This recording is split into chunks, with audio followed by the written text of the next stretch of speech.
ดีค่ะทุกคนสวัสดียามค่ำเนาะอันนี้ก็เต็มตัวจะไปออกไปข้างนอกกันทุกคนคือจะไปเดินเด่นที่ประตูชายกันเนาะไปดูไฟน้ำพุกันออกค่ะตอนเร็วก็เขาก็ห่างแหนตัวยังก็เตะออกกว่านะคะเนาะออกกว่าไปเลนตั้งนอกหน่อยค่ะเนาะกว่าตัวตีน้ำพุหรือว่าไอ้ที่แสงไฟแล้วก็มีน้ำพุ่งขึ้นออกมาเนาะประตูชายค่ะว่าเนาะติเขาห้องค่ะเนาะเขาขอห้องว่าประตูชายนี่ค่ะว่ากว่าตัวจ้อมกันเลยค่ะเนาะค่ะไปเล่นเด่นกันค่ะเอาค่ะติดกับแวกกินป้าเพราะว่าตอนเดียวก็อำไปไล่กินข้าวคำหน่อยค่ะกูก็มากกว่าตัวจ้อมกันค่ะ อันนี้กำลังจะเดินไปเที่ยวถนนคนเดินก็เนี่ยเดินมาเต็มเลยเนี่ยเฮ้ยทางกลับไม่เจอจะล้มโชว์เดินไปเรื่อยๆเลยในไลฟ์สดถ่ายคลิปอยู่เดินไปเรื่อยๆนะเดี๋ยวจำทางกลับไม่ได้ไม่รู้อ่ะเขาบอกเดินกี่กิโลนะ2 กิโลเหรอโอเคเดี๋ยวไปถึงนะถ่ายดูอ๋อถึงแล้วทุกคนนี่ไงเดินมาจนถึงใช้พามาคิดจุด นี่เห็นไหมเห็นไฟไหมเอาเธอปะไป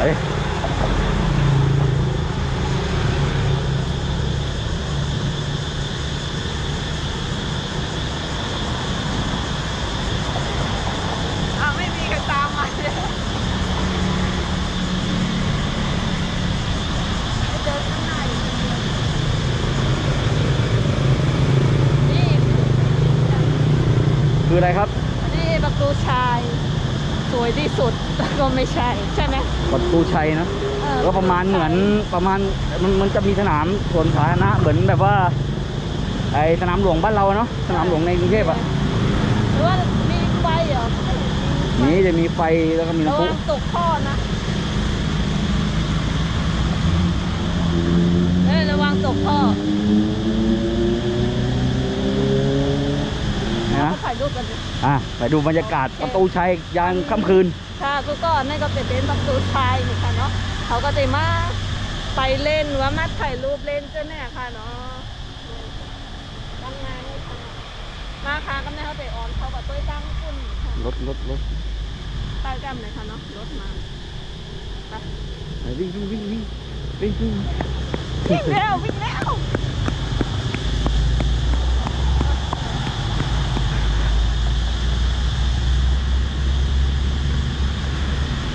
เฮ้ยเห็นข้างในมันมีของขายด้วยนะทุกคนมองเห็นข้างในมันจะเหมือนแบบอะไรสวนสาธารณะแล้วก็มาเดินออกกำลังกายใช่ไหมมีรถทัวร์ลง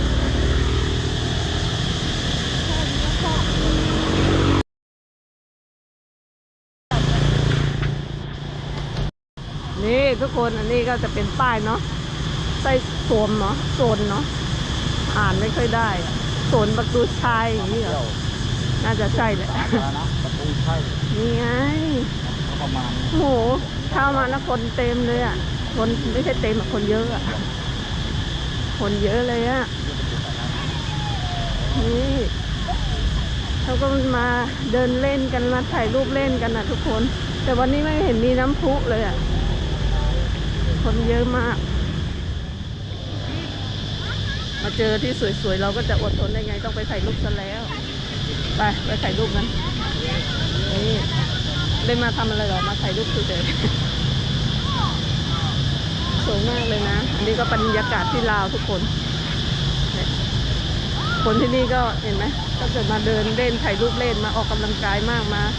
เดินเล่นมากมาถ่ายรูปมากเนาะโอเคขอไปถ่ายรูปกันนะคะนี่ทุกคนแต่ว่าวันนี้ทำไมไม่มีไฟเลยถ่ายรูปไหมถ่ายรูปกับพี่ครับน้ำพุทำไมไม่มีน้ำพุเลยน้ำพุเขาเปิดดึกๆแล้วครับหรือว่าเขาเปิดตั้งแต่ทีล้างเขาล้างอ่างเสียดายมากเลยมาวันนี้ไม่เจอน้ำพุไม่งั้นนะสวยมากเลยมีเสียงเพลงด้วยโอ้วันนี้มาโชคไม่ดีเลยทุกคนเขาจะล้างอ่างก็เลยไม่เปิด แล้ว 2 วันน้ำพุเปิดอยู่ในน้ำพุไหม อีก2 วันเปิดเด้อ โอ้ก็จะรับอ่ะ จะล่อนประตูไปเนาะทุกคนจะข้ามไปฝั่งนู้นก็จะเป็นถนนคนเดินเนาะเขาบอกว่าเดินไปประมาณโลกว่าใช่ไหมโลกว่าน่าจะใช่แหละโล 1-2 โลอ่ะเดินไปเรื่อยๆทุกคนนี่ว้าวดูข้างบนที่สวยมากเลยอันนั้นก็จะเป็นตั้งเดินแต่ว่ามาไปเลนค่ะเนาะก็มาไปเลนแล้วก็มาถ่ายรูปเลนค่ะเนาะเขาว่าพอไปก็ตึกๆแต่หมอก2 กิโลเนี่ยเขาว่าแต่มีแต่เป็นตั้งแบบว่าเป็นเขาขายของกันน่ะเป็นทางเดินน่ะทางเดินขายของนี่เปล่าไม่แน่ใจไปดูดีกว่าโอเคเดี๋ยวเราก็ไปเดินไปเรื่อยๆเนาะโอเคนี่ไงเดี๋ยวไปถึงนู่นแล้วให้ทุกคนดูอีกทีนึงนะคะ ไปเรื่อย ไม่จะไปตอนแรกก็จะเดินไปเรื่อยๆแหละแต่เดินไม่ไหวไง คนละเท่าไหร่นะ20,000 ๆคนละ 100,000 เราแสนเดียวคนละ อ๋อ 20,000 6 คนเอา100,000 เดียวโอเค มันแพงด้วยเนาะ ช่วงนี้น้ำมันแพงแล้วเดี๋ยวเรานั่งรถแล้วทุกคน3 ล้อ จับให้แน่นๆเด้อคนข้างหลังอ่ะ เป็นอย่างเดียวเราเป็นอย่างเนาะ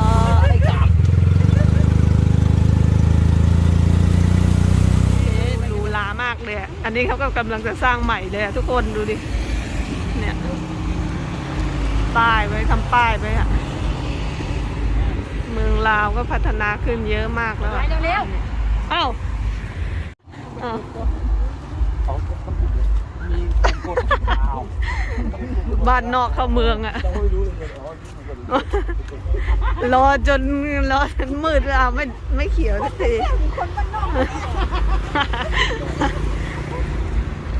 โอ้นี่ก็จะเป็นถนนคนเดินเนี่ยเดินไปทางนี้โอเคเอาทางนี้เหรอนี่ก็จะเป็นตลาดค่ำคืนเขาบอกเปิดประมาณ2-3 ทุ่มครึ่ง5 ทุ่มนี้ขึ้นนะทุกคนแต่นี่เราก็มาไวไปเนาะอันนึงเพิ่งจะทุ่มนึงอ่ะนี่มีรองเท้ามีกระเป๋าเยอะแยะเลยยังไงอันนี้ก็จะเป็นเอาอะไรอ่ะกระเป๋า ๆ110,000เท่าไหร่นะ 110,000นี่110ขายถึงแล้ว ไม่รู้เท่าไหร่อะไม่รู้100,000 110,000คืออะไรอ่ะ100,000ก็200 110,000ไม่รู้อ่ะนี่ข้างในสวยๆเยอะแยะไม่ไปดูเดี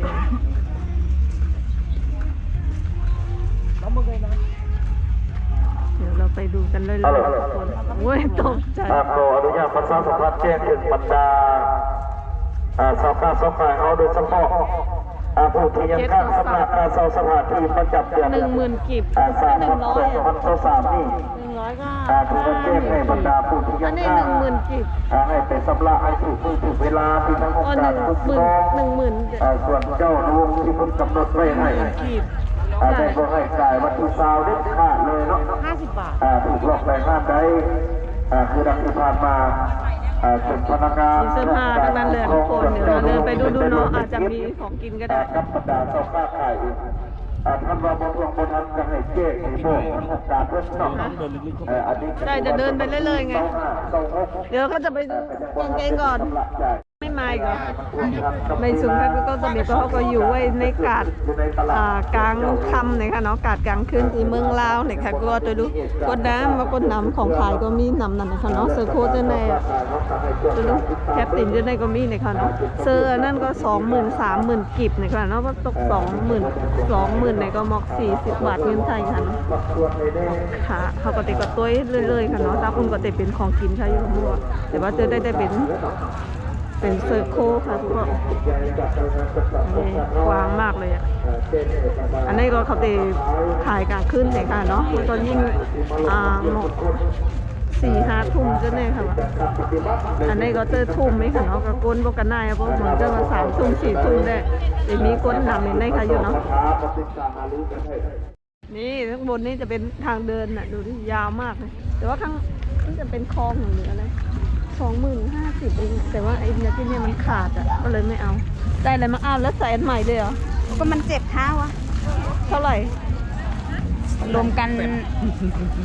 ฮะ รวมกันตกเงินไทยก็4,000 กว่าบาทอะ อะไร โอ้ 4,000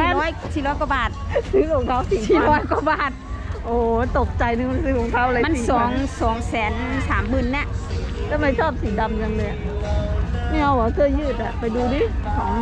20,000เอาถือเดี๋ยวจะพาไปดูเสื้อยืดกันทำไมที่นี่เขาชอบเสื้อยืดแบบแขนยาวมาก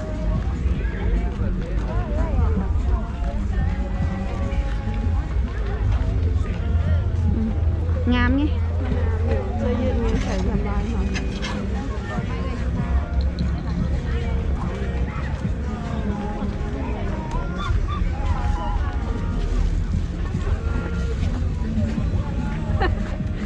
ร้อนผ้าร้อนกรีด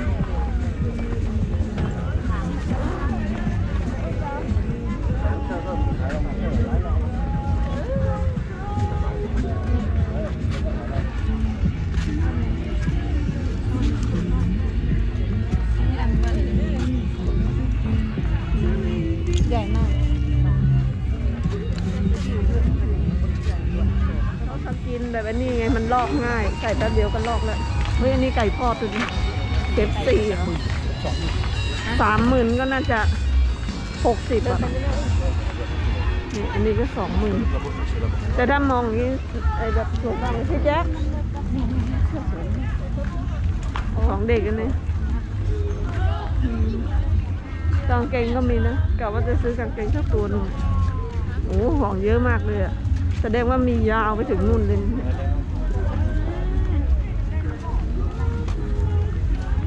เอาแว่นไม่ใช่เหรอนี่แว่นตานี่ แว่น พรุ่ง กลาง นี้ แดดไง ไม่ ไม่ เอาสิ เล็ก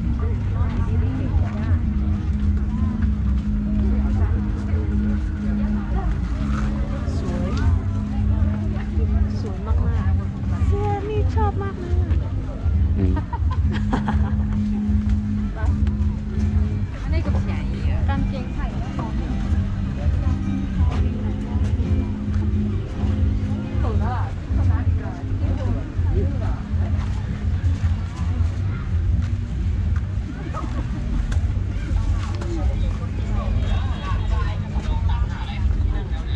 ใส่สูทในนี้วันนี้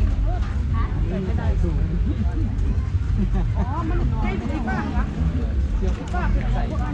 อันนี้โบแมนอันนี้มันจะเป็นข่าวแล้วผมแข็งเลย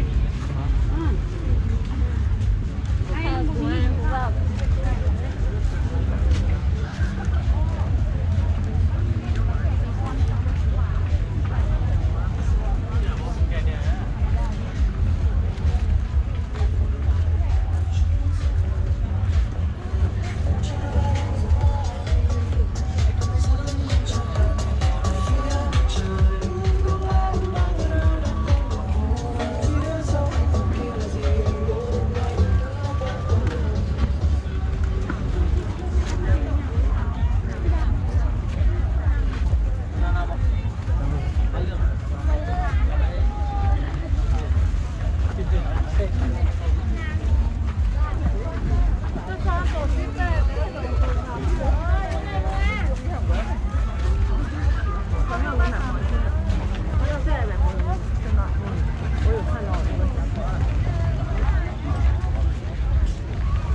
เดี๋ยวเธอถือเยอะกัน ยอเด้อยอตื่นก็ อะไรครับ สิเป็นเจ้าหน้า คืออย่าง คือมันคือปอบเปี๊ยะทอดนะ อ๋อ เปี๊ยะทอด ได้ดีกว่า เท่าไหร่ อยากลองก็ชิม ขายจังไหน 10เป็นเจ้าห้าพัน 11 2,500เท่าไหร่ ได้เลย 11 25,000 ดูไอ้แม่แหละ2,500 11 10 1 10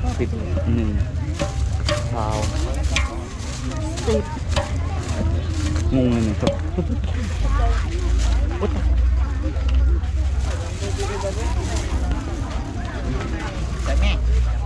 อะไรนี่เจ้าอะไรนะ นี่25,000อันนี้10,000อันนี้5,000เด้เบิ่งอันนี้5,00025,000 25,000 ดูชื่อมึง 10 1 2 กายเนาะ เป็นเงินไทยประมาณเท่าไหร่นะ10 เรื่องไทยป่ะ50 บาท 50 บาทอ๋อ ไป เอาอ่ะ ก็